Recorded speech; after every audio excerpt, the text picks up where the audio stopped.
Look Mum, no hands. Flying the DJI Mavic Pro in autonomous mode.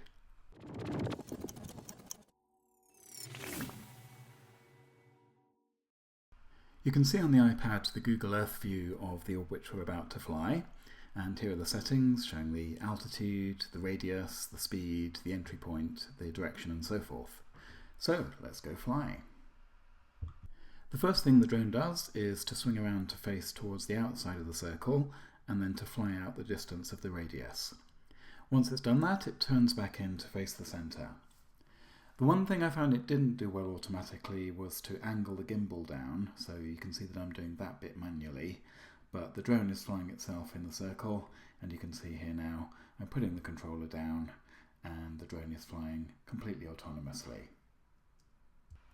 You saw earlier that the radius, the altitude, the direction of travel, in this case clockwise, the speed and so on, are all set within the app.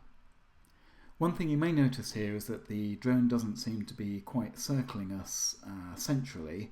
That's because it's actually circling the takeoff point, which is in the centre of the circle, and that's the iPad cover you can see on top of the pile of clothing in the middle. So it is tracking that point very accurately. The drone will continue circling until you stop it, so once you set it going there's nothing further you need to do. If you needed to do several takes of whatever it is you're videoing, you can just get on with that, and you can see here that I'm picking up the controller to hit the stop button in the app. One thing the Litchi app can't do in the iOS version is to follow the iOS device controlling it. So I'm using here the DJI Go app, which is following my iPad. Unfortunately, as you can see, it's not doing that terribly well. It starts out following us, gradually slows down, and eventually comes to a halt and gives up altogether. I think this was probably because the altitude was just too high and it wasn't picking up a strong enough signal from the iPad.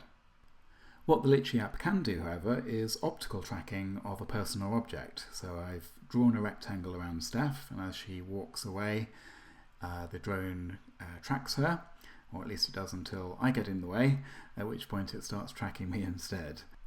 But as soon as I got out of the way, the Litchi app was able to track Steph very successfully as she zigzagged around the field. So that's a quick look at the video.